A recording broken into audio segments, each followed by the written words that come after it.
करायचे आहेत इतकंच काम राहिलेलं होतं.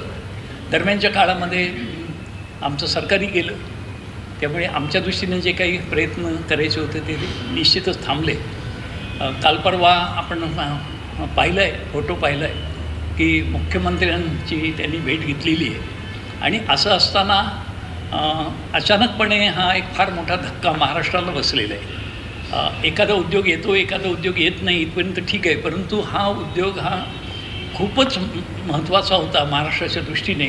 फार मोठ्या संख्येनं याच्यामध्ये उद्योगांना चालना मिळाली असते. केवळ एक तो उद्योग म्हणून नव्हे, एक कंपनी म्हणून नाही, तर त्याच्या अनुषंगाने अनेक येणाऱ्या कंपन्या आणि त्याला मिळणारी चालना आणि त्याच्यातून मोठी उद्योगाची एक साखळी तयार झाली अशी सेमी कंडक्टर्स ह्याची जगाला आज गरज आहे. आणि महाराष्ट्राने नक्कीच त्या बाबतीत मोठं योगदान देशाच्या प्रगतीसाठी दिलं असतं असा आम्हाला विश्वास होता.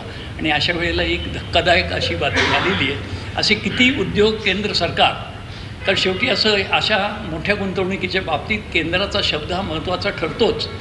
तर केंद्र सरकार तिथे समर्थ असल्यामुळे असे किती उद्योग आता महाराष्ट्रातून दुसरीकडे जातील, खास करून गुजरातकडे जातील, हे फक्त बघत राहण्याची पाळी महाराष्ट्रावर आली आहे का असा प्रश्न निर्माण होतो. या बाबतीत आदित्य ठाकरे हे आपल्याशी सविस्तर बोलतील. आज सकाळी आपण माझे ट्विट्स देखील बघितले असतील. जेव्हा मी अनिल अग्रवालजींचे ट्विट्स बघितले थोडा धक्का देखील बसला, जसं देसाई साहेबांनी सांगितलं. कारण आम्ही दोघंही ह्या कंपनीसोबत, वेदांतासोबत आणि अर्थात देसाई साहेबांचं मग उद्योग खातं असेल, MIDC असेल, सतत चर्चेत होतो. 21 जानेवारी 2022ला देखील आमची बैठक झाली ह्या स्पेसिफिक उद्योगाबद्दल, ह्या फॉक्सकॉनच्या आणि वेदांताच्या सेमीकंडक्टरच्या उद्योगाबद्दल. आणि त्याच्यानंतर अनेक ठिकाणी व्हिजिट्स देखील झाल्या. मग मराठवाड्यात असेल, विदर्भात असेल, पुणा रिजनमध्ये असेल. आणि मग जो काही त्यांनी थोडा शोध लावला, थोडं त्यांचे काही एक्सपर्ट टीम्स असतील, कन्सल्टंट्स असतील, ते सगळे येऊन टेक्निकली, फायनान्शियली, सबसिडी वगैरे हे सगळं गोळा करून कसं काय करता येईल, त्याच्यात तळेगाव ही जागा त्यांनी ओळखली होती आणि तिथे ही इंडस्ट्री आणायची असं ठरलं होतं. देसाई साहेबांनी जसं सांगितलं की साधारणपणे डॅवोसमध्ये असताना देखील आमची जी चर्चा झाली की महाराष्ट्रात हा उद्योग येऊ शकेल. महत्त्वाची गोष्ट म्हणजे हा उद्योग 2.25 लाख कोटीचा आहे. 160 छोट्या मोठ्या इंडस्ट्रीज ह्या सोबत येणार, ॲन्सिलरी इंडस्ट्रीज. 70,000 ते 1 लाख डायरेक्ट आणि इनडायरेक्ट ह्या एका इंडस्ट्रीमधून मोठं येणारा रोजगार होता. आणि हे सगळं होत असताना मला वाटतं सडनली आज आपण बघितलं असेल की गुजरातला ही इंडस्ट्री चालली आहे असं आमच्या कानावर बातमी आली आणि ट्विट देखील बघितलं. आज सकाळी MOU सायनिंग सेरेमनी देखील झाली. गुजरातला जाण्याबद्दल किंवा कुठेही इतर राज्यांमध्ये जाण्याबद्दल दुःख नाही, पण दुःख याच गोष्टीचं आहे की हा उद्योग, ही कंपनी जी महाराष्ट्रात येणं 100% नसेल तरी 95% ठरली होती. 100% सायनिंगनंतर ठरत असतं. पूर्णपणे सगळं ठरल्यानंतर नक्की महाराष्ट्रातून दुसऱ्या राज्यात का गेली, हा उद्योग तिथे का गेला, हा एक महत्त्वाचा प्रश्न. ट्विट करत असताना अग्रवाल साहेबांनी हे देखील ट्विट केलेलं आहे की तिकडच्या उद्योगमंत्र्यांनी आणि तिकडच्या स्थानिक काही प्रशासनांनी जी मेहनत घेतली आत्ताच्या काळामध्ये ती खूप चांगली होती. त्यांचं देखील कौतुक करतो मी. मग नक्की आपले उद्योगमंत्री, आपलं सरकार जे खोके सरकार आहे, म्हणजे मी ह्या सरकारला सरकार मानत नाही कारण ते घटनाबाह्य आहे, पण ही जी काही अरेंजमेंट आहे या सरकारमध्ये ते नक्की करत तरी काय होतं. म्हणजे जी फॅक्टरी, जी कंपनी आपल्या राज्यात जूनपर्यंत येत होती, आत्ता पण तुम्ही बघितलं असेल 26 जुलैला CMOच्या हँडलनी असेल, अनेक वेगळ्या वेगळ्या हँडलनी ट्विट केलं की ही कंपनी इथेच येणार. मग एका महिन्यात एवढं घडलं बिघडलं तरी काय की नक्की ह्या महाराष्ट्रातून इतर कुठच्या राज्यामध्ये गेले. एकंदरीत जर आपण परिस्थिती आत्ता बघितली असेल तर ह्या महाराष्ट्रामध्ये सरकार आहे की नाही आहे हा मोठा प्रश्न पडलेला आहे. मग कायदा सुव्यवस्थेचं असेल, मग कुठे गोळीबार काय होतो, कोण गद्दार काहीतरी वेगळं काय करत असतो, ह्या सगळ्या गोष्टींना पकडून किती अशा इन्व्हेस्टमेंट्स आपल्या राज्याकडे येतील. कारण आपण बघितलं असेल गेल्या 2.5 वर्षामध्ये उद्धव साहेबांच्या नेतृत्वाखाली आम्ही जेव्हा महाविकास आघाडी सरकार म्हणून काम करत होतो, देसाई साहेबांनी उद्योगमंत्री म्हणून आणि आम्ही सर्वच मंत्रिमंडळातले सहकारी म्हणून ह्या राज्यामध्ये 6.5 लाख कोटी एवढी गुंतवणूक आणली. तेवढे रोजगार उपलब्ध करून देत होतो. मला वाटतं 90%हून जास्ती MOU जे साईन झालेले ते एक्झिक्यूट झाले, त्यांना जागा दिल्या, तिथे काम सुरू झालेलं आहे. तसंच जे वातावरण होतं आपण बघितलं असेल, कुठेही दंगल कुठेही घडली नाही, कुठे दंगा फसाद नव्हता, कुठेही कायदा सुव्यवस्थेचा प्रश्न नव्हता. लोकांचा आणि गुंतवणूकदारांचा विश्वास आमच्या महाविकास आघाडी सरकारवर होता. आणि तसंच डॅवोसमध्ये देखील आम्ही 80,000 कोटी एवढी गुंतवणूक एका त्या 4 दिवसाच्या ट्रिपमधून, डॅवोसला आम्ही जे गेलेलो डेलिगेशनमधून, तेवढी आणू शकलो. पण आता जे वातावरण आहे मला वाटतं कुठेही गुंतवणुकीला पोषक असं वातावरण वाटत नाही आहे. विश्वास या सरकारवर आहे का कोणाचंच नाही, ना आमचं आहे ना कोणाचं आहे. आणि मूळ गोष्ट म्हणजे अशी राहिलेली आहे की आज जो धक्कादायक प्रकार झालेला आहे, जसं मी सांगितलं की मी त्या कंपनीला आणि त्या राज्याला शुभेच्छा देतो, त्यांनी चांगलं काम केलं, त्यांच्याकडे ते गेली. पण महाराष्ट्रात जी कंपनी येणार होती ती शेवटच्या मिनिटाला काय इथून निघून गेली, हा एक मोठा प्रश्न आहे. आणि ह्या जी काही परत अरेंजमेंट आहे, बेकायदेशीर असेल, घटनाबाह्य असेल, त्याच्यातले जे खरे मुख्यमंत्री असतील त्यांनी आम्हाला सांगावं की नक्की ही इन्व्हेस्टमेंट, ही गुंतवणूक आपल्या राज्यातून का निघून गेली. आपल्याला ह्याच्यावर काही प्रश्न असतील तर विचारू शकतो. त्याचबरोबर उद्योगमंत्री सुरेश सामंत यांनी म्हटलेलं आहे की जर कंपनी आणायचीच होती तर 2.5 वर्षात का आणली गेली नाही. मला वाटतं हा त्यांचं कमी अभ्यासाचं ते सगळीकडे दाखला देत आहेत. त्यांनी थोडं खात्यात बसले आणि माहिती घेतली तर त्यांना ते उत्तर मिळेल.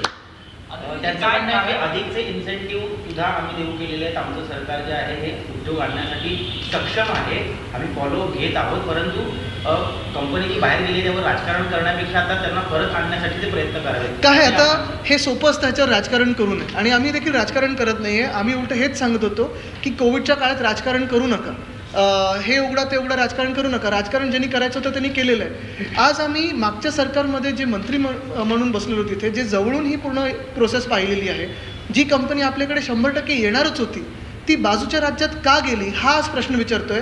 हा प्रश्न जर उचलणं आणि महाराष्ट्रातल्या तरुण बेरोजगारांसाठी बोलणं हे राजकारण असेल तर हे राजकारण म्हणून घ्या, पण आम्ही हा प्रश्न विचारणार. कारण साधारण 1 लाख लोक ह्याच्यात त्यांना रोजगार मिळू शकला असता, तरुणांना रोजगार मिळू शकला असता. काय नेमकी कारणं वाटतात? राजकीय महाराष्ट्रातली अस्थिरता याचे प्रमुख कारण असू शकतं का गुजरातलाच सगळे प्रोजेक्ट याच्या पुढचे पाहायला मिळतील? हे मला वाटतं आत्ताचे जे खरे मुख्यमंत्री असतील ह्या सरकारमधले त्यांनी सांगावं. कारण आपण बघताय कायदा सुव्यवस्थेवर कुठेही अंकुश नाही आहे, प्रशासनावर कुठेही अंकुश नाही आहे.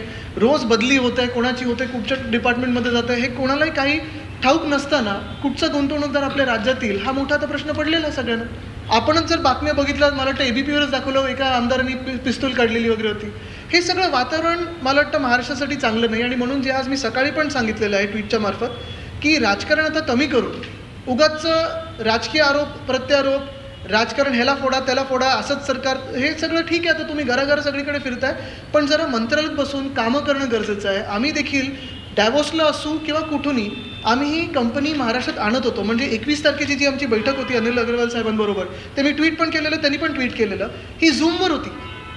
आणि त्याच्यानंतर हे पूर्ण आमचं सुरू झालेलं त्यांच्याबरोबर पाठपुरावा.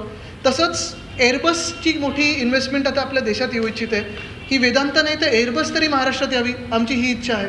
क्युबिक नावाची एक कंपनी आहे, त्याचं पुढे काय झालं, ह्या सगळ्या आम्ही पाठपुरावा जे करत होतो ते महाराष्ट्रात जर आलं तर मला वाटतं चांगलं होईल. आता वरती पण आणि खालती पण त्यांचंच राज्य. केंद्र सरकारचा किती हस्तक्षेप होता? कारण तुम्ही जर जवळून पाहायला गेलं अनेक उद्योग वेगळे मुंबई असो किंवा महाराष्ट्रातून या पूर्वी केलेले आहेत. केंद्राच्या दबावामुळे अशा प्रकारे गुजरातमध्ये जास्त उद्योग नाही, ह्याच्यात केंद्र सरकार, राज्य सरकार आणि त्या कंपनीची गुंतवणूक आहे. हस्तक्षेप मी म्हणू शकणार नाही, कारण मूळ म्हणजे आत्ता आपल्याकडे जी काही व्यवस्था झालेली आहे सरकारमध्ये त्याच्यावरच कोणाचा विश्वास नसेल तर केंद्राला बोटं टाकून तरी काय उपयोग आहे. म्हणजे महाविकास आघाडी सरकार जेव्हा इथे होतं, म्हणजे दुसऱ्या विचारधारेचं होतं, केंद्र सरकारच्या जो पक्ष आहे त्याच्या दुसऱ्या उलट विचारधारेचं होतं, तेव्हा इथे येत होती ना. म्हणजे जेव्हा इथे शिवसेना सत्तेत होती, काँग्रेस आणि राष्ट्रवादी काँग्रेस शिवसेनेसोबत महाविकास आघाडीमध्ये होते, तेव्हा हीच कंपनी महाराष्ट्रात येत होती. इतकी मोठी गुंतवणूक फक्त महाराष्ट्रातच नाही तर इतरही राज्य ज्या रेसमध्ये होते त्यामध्ये कर्नाटक, तेलंगणा, तमिळनाडू, हिमाचल प्रदेश याही राज्यांची ही मार्च एप्रिलमध्ये, त्याच्यानंतर महाराष्ट्र नंबर 1 आला. तुम्ही आत्ताच्या गेले काही दिवसातले म्हणजे मे 24च्या आसपास त्यांची तिथे व्हिजिट झाली. 6 जूनला एक बैठक झाली. मग देसाई साहेब तिथे दिल्लीत भेटून आले. महाराष्ट्रामध्ये जी काही आपल्याकडे आपले जे टेक्निकल एक्सपर्टीज असेल, फायनान्शियल आपण सबसिडी देत होतो, जो काही पूर्ण एन्व्हायरमेंट देत होतो, इकोसिस्टम त्यांना देत होतो, ही नंबर 1ची होती. आणि हे त्यांनी पण मान्य केलेलं. त्यांच्या टीमसोबत मी पण भेटलेलो. आणि परत मी त्या कंपनीला ह्या राजकारणात खेचू इच्छित नाही. त्यांनी आपल्या देशात चांगला उद्योग आणलेला आहे, त्यांना मी शुभेच्छा देतोच. अशा गोष्टी होणं गरजेचं आहे.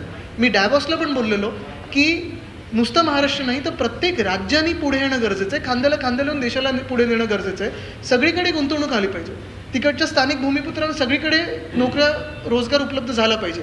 पण माझा आक्षेप ह्याच गोष्टीवर आहे, एकच गोष्टीवर आहे की जी कंपनी महाराष्ट्रात येण्यात ठरलेली, एका महिन्यात काय बिघडलं किंवा सरकारने काय कमी केलं, हे सरकारने उत्तर देणं गरजेचं आहे की आम्ही काय कमी केलं ह्या राज्यांनी की ते इथे येऊ इच्छित नव्हतं. आणि सगळ्या राज्यांत पलीकडे जाऊन फक्त गुजरातमध्ये जाण्यामागचं तिथे आता काय कंडिशन ॲटमॉस्फिअर आहे काय हे मला वाटतं आपल्या आत्ताच्या सध्याच्या जे काही एक व्यवस्था आहे त्यांनी सांगावं. आणि महत्त्वाची गोष्ट हीच आहे की दुःख या गोष्टीचं की महाराष्ट्राला ह्याच्यातून मोठा फटका बसलेला आहे. Aditya, of course, you are already hurt, and so is everyone who worked on this project. Do you see it as a big blow for the state of Maharashtra, and should there be serious lessons learned now going forward? Clearly, there is some amount of concern as far as this current government is concerned, and the manner in which it is behaving, that is not giving that confidence to industries to come in Maharashtra. I think it is a big blow for Maharashtra. We are deeply upset because, as I said, I'm happy that the investment is coming into a country. I've always maintained this, that whichever state an investment goes into, I'm happy for a country because the local youth there get employment, our country moves ahead. But for an investment that was confirmed to come into Maharashtra, we've had multiple meetings. The current dispensation and the Chief Minister also tweeted on 26 or 27 July that they will be going ahead with this project. Desai Saab and I have worked closely with the entire teams. The teams had adjudged Maharashtra as number one for this ecosystem for semiconductor chips, and the allied industries, almost 160 allied industries that were coming into the state.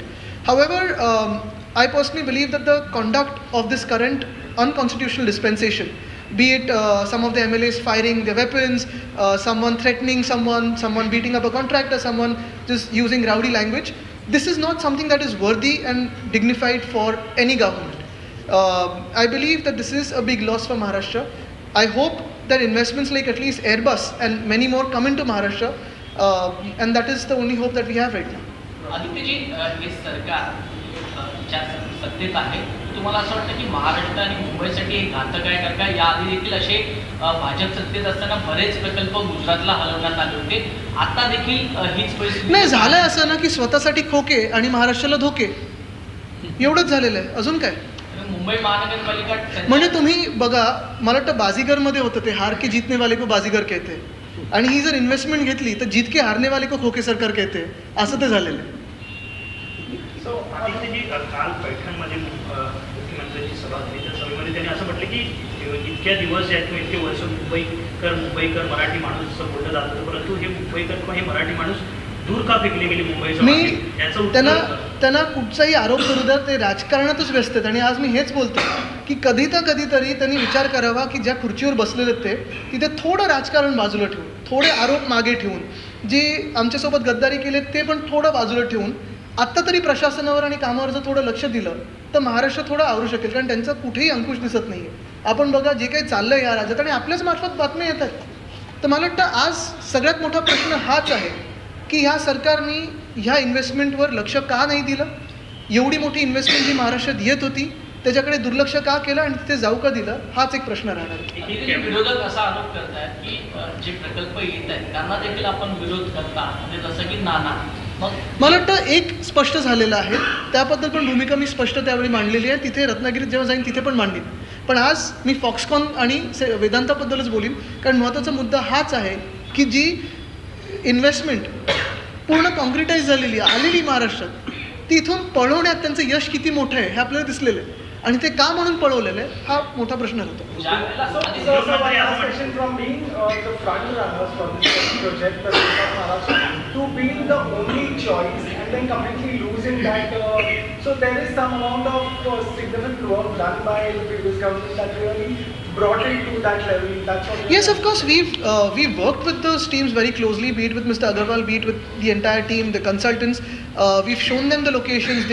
We had shown them across Maharashtra. We said whenever an investment is coming into a state, we don't give them an option that you go here or there. They choose and we provide the facilities, and we provide the talent pool coming from our state. The problem here lies that after everything was done, even the current dispensation tweeted that we are bringing this industry here. How well have they managed to push this industry away is a matter of great concern and something for fact finding. So the focus kind of shifting. इतनी बड़ी investment Maharashtra में आने वाली थी, ऐसा क्या हुआ कि ऐन वक्त पर वो गुजरात चली गई? ये महाराष्ट्र के लिए हमारे लिए दुख की बात है कि इतनी बड़ी इन्वेस्टमेंट जो है एक दूसरे राज्य में गई है. कंपनी को और उस राज्य को मैं शुभेच्छाएं देता हूँ. उनका कोई इसमें दोष शायद नहीं है, क्योंकि उन्होंने जो भी करना था उनकी स्टेट के प्रति उन्होंने किया है. लेकिन यही बात रहती है कि जो इन्वेस्टमेंट महाराष्ट्र में 100% आने वाली थी जो इन्वेस्टमेंट यहाँ और 160 से 200 कंपनियां लाने वाली थी, लगभग 1 लाख रोज़गार की संधियाँ उपलब्ध करने वाली थी। तो ऐसे इन्वेस्टमेंट, ये जो कोई व्यवस्था है, मैं इसे सरकार नहीं मानता क्योंकि ये अनकॉन्स्टिट्यूशनल है, लेकिन ऐसी सरकार ऐसी इन्वेस्टमेंट को भगा कैसे सकती है? ये तो एक फैक्ट फाइंडिंग की बात हुई। क्या लगता है इसके पीछे कारण है? फिलहाल जो राजकीय परिस्थिति मुझे लगता है इसके पीछे एक ही कारण है कि जो अभी व्यवस्था है वो सिर्फ राजनीति में लगी हुई है, जुटी हुई है और घूम रही है, लेकिन काम तो कुछ हो रहा नहीं। अभिजीत जी, दसरा मेळावा किसका होता, इस पर काफी मला वाटतं आज आपण ह्या महत्त्वाच्या गोष्टीवर बोलूया, कारण अजून एक मी सांगतो तुम्हाला, आज खरोखर आम्ही इथे एवढ्यासाठीच बसलेलो आहे. राजकारण बोलायचं आहे ते मी शिवसंवाद यात्रेत बोलतो, मी आत्ता पण बोलू शकतो, पण हा विषय राजकारणाचा नाही आहे. हा विषय आपल्या महाराष्ट्रातल्या तरुण बेरोजगारांचा, तरुण लोकांचा, ज्यांना आत्ता रोजगार गरजेचा आहे, महाराष्ट्राचा आहे, महाराष्ट्राच्या भवितव्याचा आहे. आपण जर विचार कराल तर ही एकच इंडस्ट्री नाही आहे. मी परत सांगेन, ह्यासोबत 160 ते 170 ॲलाइड इंडस्ट्रीज, ॲन्सिलरी इंडस्ट्रीज येणार होत्या. ह्या एका कंपनीमधून 70,000 ते 1 लाख डायरेक्ट आणि इनडायरेक्ट, आणि इतर 160मधून तुम्ही किती रोजगार उपलब्ध होणार आहेत हे तुम्ही विचार करा. ही गुंतवणूक महाराष्ट्रातून जाणं हे किती धोकादायक आहे आपल्यासाठी, हा विचार करा. धन्यवाद. लाल मातीतली कुस्ती म्हणजे